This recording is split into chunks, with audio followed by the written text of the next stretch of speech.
Web one version. इस version में ना हम लोग सिर्फ इंटरनेट से किसी को सिर्फ मैसेज ही कर पाते थे, यानी टेक्स्ट मैसेज ही कर पाते थे। अगर किसी को वीडियो भेजते तो शायद हमको भी भेजने में 1 घंटा लगता और उसको डाउनलोड करने में 1.5 घंटा लगता, है ना, पेजर। तो ये वेब वन में जो है ना, उस समय हम लोग सिर्फ ज्यादा से ज्यादा हम लोग टेक्स्ट मैसेज कर पाते थे। जैसे वेब टू की दुनिया आई तो वीडियो और यूट्यूब इस समय आया। आपने देखे रहेंगे तो यूट्यूब का निर्माण जो है ना यहाँ पे हुआ, क्योंकि जो है ना यूट्यूब यहाँ पे चल ही नहीं सकता था।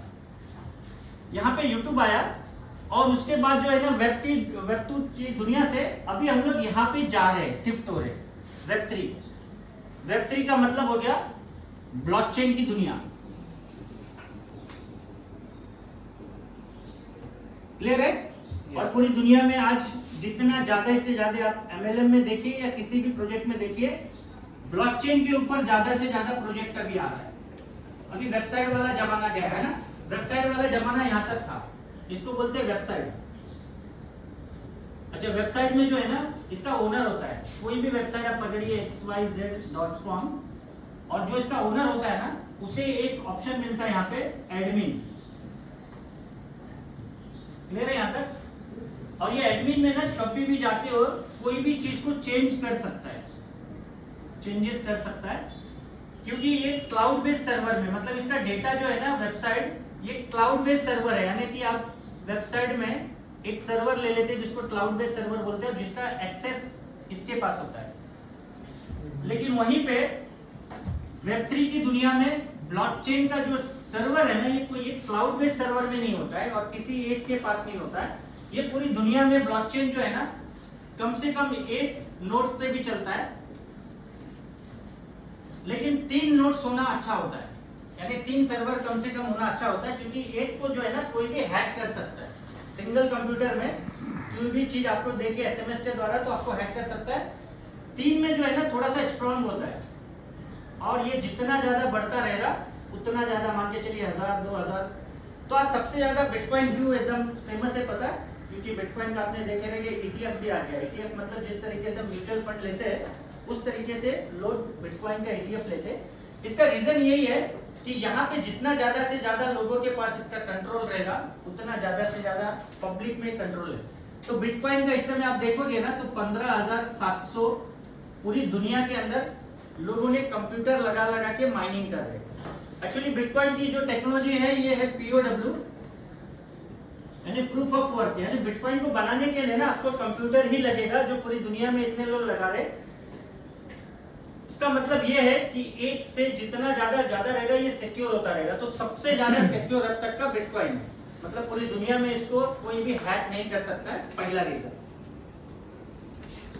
अब हम लोग ये समझते हैं कि बिटकॉइन के अंदर जो है ना यहाँ पे कोई अपना प्रोजेक्ट नहीं बना सकता। इस ब्लॉकचेन के ऊपर प्रोजेक्ट बनाने के लिए दुनिया में पहली बार इंट्रोड्यूस हुआ इथेरियम का ब्लॉकचेन, जो 2013 में आया था, लेकिन सोर्स कोड पब्लिश नहीं था। सोर्स कोड का मतलब इथेरियम के अंदर की जो भी कोडिंग है उन्होंने पब्लिश नहीं किया था, क्योंकि कॉम्पिटिटर आ जाते थे। इन्होंने 2 साल तक अपने पास रखा और 2015 में इथेरियम का सोर्स कोड पब्लिश किया। इसका मतलब यह है 2015 के बाद ही दुनिया में जितने भी प्लान आपने देखे रहेंगे, एमएलएम में हो या किसी में भी हो, ये 2015 के बाद ही प्लान आया रहेगा। 2015 से पहले आ ही नहीं सकता, क्योंकि पहली बार दुनिया में इंट्रोड्यूस किया 2015 में ओपन सोर्स कोड इथेरियम में। क्लियर है यहाँ तक? अभी जैसे सेंट्रलाइज दुनिया में ना, जैसे अभी सेंट्रलाइज दुनिया का सबसे बड़ा बादशाह कौन है? गूगल वाला है ना, और इसने अपना क्या निकाला है? Play store. और इस प्ले स्टोर में दुनिया भर का जितने भी एप्लीकेशन बनते हैं इसको बोलते हैं एप्स, और जो ब्लॉकचेन पे बनता है ना उसको बोलते हैं डैप्स, डिसेंट्रलाइज एप्लीकेशन। और जो वेबसाइट पे बनता है उसको बोलते हैं एप्स। इसीलिए देखिए तो ज्यादा से ज्यादा एप्स प्ले स्टोर पे होता है। एप्स का कंट्रोल जो है ना सेंट्रलाइज होने की वजह से ये प्ले स्टोर के पास होता है। जब चाहे तब आपके एप्लीकेशन को बंद कर सकता है, रिमूव कर सकता है, जो चाहे वो कर सकता है। क्लियर है? अभी लोग क्या है ना, ऐप से जो है ना डैप्स की ओर शिफ्ट हो रहे हैं। जैसे वेब 2 से वेब 3 की ओर शिफ्ट हो रहे हैं, वैसे ही एप्लीकेशन से डैप्स की तरफ आ रहे हैं पूरी दुनिया। और आने वाली पूरी फ्यूचर जो है इसी के ऊपर आने वाला है। इसको देखते हुए सबसे ज्यादा सदमा इस समय गूगल वाले को है, क्योंकि ये एप्लीकेशन की दुनिया में जी रहा है और लोग अभी डैप्स की ओर आ रहे हैं। तो आने वाले फ्यूचर में जितने भी प्रोजेक्ट बनेंगे, जितने भी ये वेबसाइट बनेंगे, ये सभी वेबसाइट जो है ना ज्यादा से ज्यादा ब्लॉकचेन पे आएगी। क्यों आएगी? क्योंकि सबको सेफ्टी चाहिए, सबको सिक्योरिटी चाहिए। तो अभी जो है ना जितने भी वेब डेवलपर है जो वेबसाइट बनाते हैं, ये सब खतरे में है, इनकी जॉब खतरे में, ये अभी सदमे में है कि अभी हमारा एप्लीकेशन का तो समझ आने वाला भी डैप्स का आने वाला है। तो अगर इन्होंने अपने आप को अपग्रेड कर लिए तब तो ये फ्यूचर का ये बन सकते हैं, वरना इनकी स्टोरी ऐसी हो जाएगी। मुझे याद है कि भाई बचपन में जब हम लोग गणपति का ये करते थे ना, जिस समय प्रिंटिंग का ऑप्शन नहीं आता, तो उस समय हम लोग पेंटर से बनवाते थे ना पेंटिंग, और उसके पास लाइन रहता था, बोले एकदम बना देता था, 10 दिन पहले बोलो ये बोलो। लेकिन जो जो प्रिंटिंग करने वाला, भले वो सबसे ज्यादा फेमस क्यों ना हो, उसने अगर यहाँ से डिजिटल प्रिंटिंग की तरफ अगर नहीं आया रहेगा तो आज उसका मार्केट खत्म हो गया है ना। तो वैसे ही आपको अनजाने में या जबरदस्ती आपको शिफ्ट तो होना ही पड़ेगा। तो अभी जो है जबरदस्ती शिफ्ट हो जाइए, लेकिन उस समय आपको तो होना ही पड़ेगा। क्योंकि आप देख लीजिए, कोई भी किसी भी उदाहरण देख लीजिए, शुरुआत में जब आया था ना एटीएम, याद है जब पैसे से जब एटीएम आया था तो लोग जो है ना एटीएम लेने के लिए डरते थे, और ये रेशियो हमेशा होता था 10% लोग जो है ना डेयरिंग वाले, जो हम सभी बैठे इधर पे, ये 10% वाले आप ये लेते थे, बोलते थे देखा जाए ना जो है ना 90% जो है ना डर के मारे उनको 2 घंटा लाइन लगाना पसंद होता था, लेकिन वो एटीएम नहीं लेते थे कि कहीं मेरा पैसा चोरी हो जाए, कोई ये हो जाए, कुछ भी बहुत सारी चीज थी। तो 90% डर डर के, लेकिन आस्ते आस्ते मजबूरी होते होते होते ये रेशियो अभी उल्टा हो गया, और ये रेशियो हमेशा उल्टा रहेगा। अभी 90% लोग एटीएम यूज करते और 10% आज भी ऐसे और जिंदगी भर ऐसे रहेंगे, इसको चेंज नहीं कर सकते। उसी तरीके से जब भी एटीएम आया ना, एटीएम के बाद आपने सुन डिजिटल मनी आया, गूगल पे, फोन पे, है ना, इसमें भी सेम यही हुआ। लोग बोले नहीं अभी एटीएम हम सीख गए, एटीएम से हम जाके निकालेंगे, लेकिन फोन पे गूगल पे नहीं करना है। उसमें भी 10% हमारे जैसे डेलिंग बाज थे, बोले देखा जाएगा जो होगा। तो हम यहाँ पे आए, और उसके बाद आज मजबूरी है। आप देखो कि बटाटा कांदा में बोले झाड़ू मारने वाला भी, तो मैं वीडियो देखा भीख मारने वाला भी आराम से डाल के छुट्टे नहीं होने का ऑप्शन ही मत बनना। तो ये ऑटोमेटिक यहाँ पे फिर उल्टा हो गया। 90% अभी आज यूज कर रहे, लेकिन आज भी 10% आप देखोगे ना, तो आज भी है कोई कोई दुकान बोले कि मेरा धंधा हो या ना हो, मुझे ये सब नहीं चाहिए, और वो हमेशा रहे। उसी तरीके से सबका लेटेस्ट जो है ना, जो अभी पैसे का देखिए तो बहुत बार्टर सिस्टम से स्टार्ट हुआ था, और हम लोग अभी यहाँ पे है। लेकिन इसका भी जो एडवांस वर्जन है वो है क्रिप्टो करेंसी, जो हम सभी लोग हैं यहाँ। अब इस क्रिप्टो करेंसी के अंदर भी जो है ना इस समय 10% डेयरिंग बाज है, 90% डरे हुए है, ये सब क्या होता है, फालतू है, ये है वो है ना। और आप एक चीज समझिएगा कि इस दुनिया में निगेटिव कितना भी होने दीजिए, किसी का भी अगर प्रोडक्ट में दम है, प्रोडक्ट में, तो निगेटिव मार्केटिंग से कोई फर्क नहीं पड़ता। इसका सबसे बड़ा उदाहरण है हमारे सामने बिटकॉइन। बिटकॉइन को जो निगेटिव बोलने वाले, इसी चक्कर में कोई नहीं कमा पाया। मैं भी 6000 में खरीदा था और 6.5 में बेच दिया। क्यों बेच दिया? बोले ये सब दोबारा है, थोड़ी आएगा ये है। और ये बोल कौन रहे थे पता है? इंडिया के जो सबसे टॉप फाइनेंशियल एडवाइजर थे, तो उसको सुनते थे, ट्रेडिंग में थे तो वो सबको सुनते थे। आज उन्हीं का वीडियो मैं भेज दूंगा आप सभी लोगों को। उनका ही मुंह से कहना, मैं पहले बहुत बड़ी बड़ी बोलते थे बिटकॉइन बेकार है, ऐसा है वैसा है। जब उसकी टेक्नोलॉजी को समझे, देखे, अभी लेटेस्ट में बोलते हैं कि मेरी जिंदगी का सबसे बड़ा भूल हो गया कि जो मैं इसको समझ नहीं पाया, वही लोग बोलते हैं आज। तो उसका मतलब ये है, देखिए हर सेक्टर में, हर चीज में जो है ना बुरा बेकार अच्छे बोलने वाले मिलेंगे, लेकिन आपको जो है ना कंटिन्यू आके सीखना है। सबसे बड़ी बात है, सीखने वाला ही लोग पेशेंस रह पाते हैं और उस चीज को कंट्रोल कर पाते हैं। यहाँ पे जो है ना लाखों करोड़ों या इन्वेस्टमेंट प्लान नहीं है। अगर आप किसी को ऐसा जाके समझाओगे कि आप यहाँ पे 1 लाख भरो, महीने का 20% आएगा 20,000, तो आपसे 1000 बार क्वेश्चन करेगा वो, और उसका क्वेश्चन करना भी 100% सही है। हमें सिर्फ ये बोलना है यहाँ पे कि आप मिनिमम 10,000 रुपया ही दीजिए। लेकिन एक्चुअली देखिए इन्वेस्टमेंट में होता है ना, सबसे ज्यादा इन्वेस्टमेंट जो एक्चुअल के इन्वेस्टर है ना, नेटवर्कर के इन्वेस्टर में, नेटवर्क में भी इन्वेस्टमेंट होता है। एक्चुअल के इन्वेस्टर है ना, तो कम से कम 5 साल के नीचे सर आपसे बात ही नहीं करेगी पहली बार, और उससे नीचे आपने बात करी है तो आप तो खड़े भी नहीं करेंगे, है ना, क्योंकि उनका फोकस ही 5 साल का होता है। तो वैसे यहाँ पे 10,000 रुपए में ना आप 5 साल का उनको बताइए प्लानिंग। अच्छा, ये सारी चीज इतनी टेक्निकल होने के बाद, सब कुछ होने के बाद एक ही सवाल सामने वाले का आएगा, उसको 1 घंटा समझाओ, लास्ट में एक ही बोलेगा कितना डालना है, क्या गारंटी है ना, यही है लास्ट, पूरा सब सुन लेगा, बाद में यही पे आके अटक जाएगा, और इधर पे फिर आके हम भी अटक जाते हैं, अपने सीनियर को फोन करते, सर गारंटी ले लो क्या। सीनियर भी अपना 3 स्टार बनने के चक्कर में बोलता है ले लो।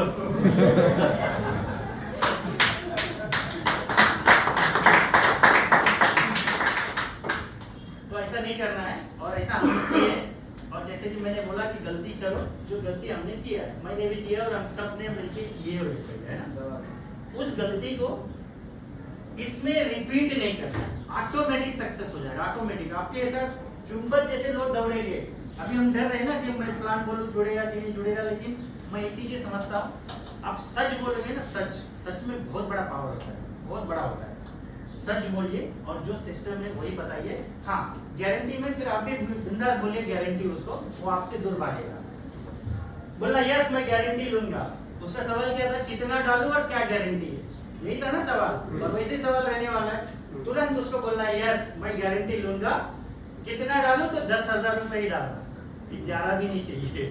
अगर 1 करोड़ है तेरे पास, उसमें से 10,000 डाल, बाकी का पूरा बैंक में या एफडी में किधर भी रख दे, जरूरत मुझे पड़ेगा तो मैं याद कर लूंगा। क्लियर है? उसके पहले सवाल का जवाब दिया 10,000 ही डालना, कितना डालूं पूछा ना उसने, तो 10 ही डालना। अब दूसरे सवाल का जवाब क्या गारंटी है, तो बोलना यस। आज तक दुनिया में गारंटी नाम का वर्ड नहीं होता है, पहले हुआ करता था, उसको बोलना पहले का डिक्शनरी आप निकालोगे ना 2007 और 8 का, तो गारंटी वर्ड का डिफिनेशन था वहाँ पे। लेकिन अभी का अगर लेटेस्ट कोई डिक्शनरी लाता है तो वहाँ पे गारंटी वर्ड का डिफिनेशन ही खत्म है। तो इस दुनिया में कोई ऐसी गारंटी चीज नहीं है। लेकिन यस, एक चीज की मैं गारंटी लेता हूं कि अगर 10,000 रुपये डाला और मुझे सिर्फ 1 साल 2 घंटा वीकली भी दे दिया, इतना ही बोलो कि वो दे भी सकता है ना, डेली 2 घंटा बोलोगे तो ऐसे ही सदमे में, अपने जॉब से सदमे में कहाँ से देगा। हफ्ते में भी अगर उसने इतना दे दिया ना सर, तो बोलना इस 10,000 रुपए की महीने का 10,000 रुपए कमाने लायक बना दूंगा, इस चीज की गारंटी है। मिनिमम 10,000 और मैक्सिमम उसके क्वालिटी के ऊपर है, महीने का 10 लाख भी कमा सकता है, डिपेंडेंट। इतना तो श्योर है कि अगर उसने समय दिया तो इस पूरी दुनिया में, जो आने वाली दुनिया में लोग जाने वाले, उसका नॉलेज का एकदम पावरफुल नॉलेज बनवा देंगे। तो उसके सवाल का जवाब उसको मिल गया, और हमने सच भी बोले और ईमानदारी से बोले, क्योंकि इतना गारंटेड है कि 10,000 रुपये दे के और अगर सिर्फ इतना टाइम दे दिया ना, तो खुद से ही लाख रुपए कमाने लायक बन सकता है। अच्छा, ये जो है ना, हर एक की जरूरत है 10,000, मतलब अपन बोले कि इतना प्रोडक्ट कौन है, तो सभी लोग प्रोडक्ट है। पेरेंट्स है, उसके बच्चे होंगे, और आज पेरेंट्स जो है ना अपने बच्चे को कंपटीशन के चक्कर में, रिस्क रिवॉर्ड बोलते हैं ना, इधर पे लोगों को रिस्क लगता है। अब मेरे को बताइए, अपने बच्चे को डॉक्टर बनाने के चक्कर में, सबको पता है 0.1% ही सिर्फ वैकेंसी बढ़ी है इंडिया में। इस चक्कर में 90% लोग अपने बच्चे को डॉक्टर ही बनाना चाहते हैं, क्योंकि उसके फैमिली में डॉक्टर है, इंजीनियर है, तो उसको वही बनाना चाहते हैं। आप एक्चुअल में ये समझोगे ना कि देखिए सभी लोगों में ना अलग अलग क्वालिटी है। जैसे मेरे में तो मैं मानता हूँ कुछ भी क्वालिटी नहीं है, मेरे सामने सब लोग है, जबरदस्त क्वालिटी है, वैसे सब में कुछ ना कुछ है। एक भी इंसान ऐसा नहीं है जिसके में क्वालिटी नहीं है, लेकिन सब में अलग अलग क्वालिटी है। लेकिन हो क्या रहा है, एजुकेशन जो है ना, ये पूरी क्वालिटी को एक ही करवा रहा है। जैसे एग्जांपल, हम में से जो है ना, कोई मछली की क्वालिटी रहेगी, किसी में बंदर की क्वालिटी रहेगी, किसी में शेर की क्वालिटी रहेगी, किसी में मच्छर की क्वालिटी रहेगी। एग्जांपल से समझा रहा हूँ। अब हो क्या रहा है ना कि हम मछली को क्या बोल रहे हैं, बंदर जैसा उड़ी मार सकता है क्या, और बंदर को बोल रहे हैं मछली जैसा तैर के बता। मतलब सभी का जो है ना एक ही चीज करने बोल रहे हैं, इसलिए प्रॉब्लम है। आपको जो है ना एजुकेशन सीखना है, यहाँ पे जो है ना पैसे के लिए नहीं आना है। पैसा देखिए किसी भी इंडस्ट्रीज में बाय डिफॉल्ट होता है, बाय डिफॉल्ट, लेकिन आप पैसे के पीछे भागेंगे तो फिर वो एजुकेशन साइड में रह जाएगा। तो कोशिश करिए, खुद नहीं सीख पा रहे तो अपने बच्चे को सिखाइए। क्योंकि और एक चीज बताता हूँ, इतना बड़ा चमत्कार रहेगा ना सर, मैं बोलता ये सब जाने दीजिए, सब हम सबसे ज्यादा निगेटिव पकड़, सब खत्म हो जाएगा, ये हो जाएगा, इससे ज्यादा क्या समझे, है ना, जो कभी नहीं होगा। लेकिन अगर किसी ने 10,000 रुपया देके इसका कोर्स भी अगर 1 साल में कंप्लीट कर लिया और आपका बच्चा मान के चलिए डॉक्टर फील्ड में है या इंजीनियर या जो उसको बनाना चाह रहे वही बनाइए, सिर्फ साथ में एडिशनल 10,000 रुपया देके सिखवा दीजिए। उसके रिज्यूम में जो है ना, रिज्यूम में खाली इतना आ जाएगा ना, 100 डॉक्टर ने इंटरव्यू दिया समझिए, इसमें से आपका भी बच्चा एक है, बाकी 99 बाहर के लोग हैं। लेकिन आपके बच्चे में ना रिज्यूम में जो है लिखा है blockchain knowledge, knowledge in blockchain, ऐसा एक कॉलम डाल दिया एक्सपीरियंस में, और इनके इस पे रिज्यूम में नहीं रहेगा क्योंकि इन्होंने नहीं किया हुआ। तो जो इंटरव्यू देखने वाला है ना, भले आपके इसमें डॉक्टर के अंदर उसका नंबर कम है, उसका एक्सपीरियंस नहीं है, लेकिन ये एक्सपीरियंस उसने देख लिया ना, तो सारे रिज्यूम को रिजेक्ट कर देगा और पहला ये लेगा।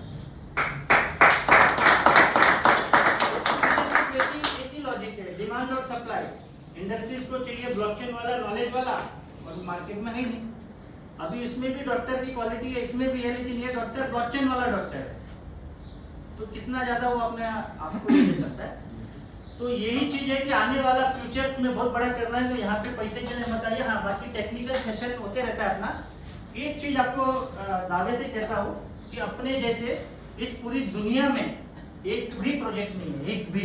उसका सबसे बड़ा उदाहरण और सिंपल उदाहरण हम समझते हैं, क्योंकि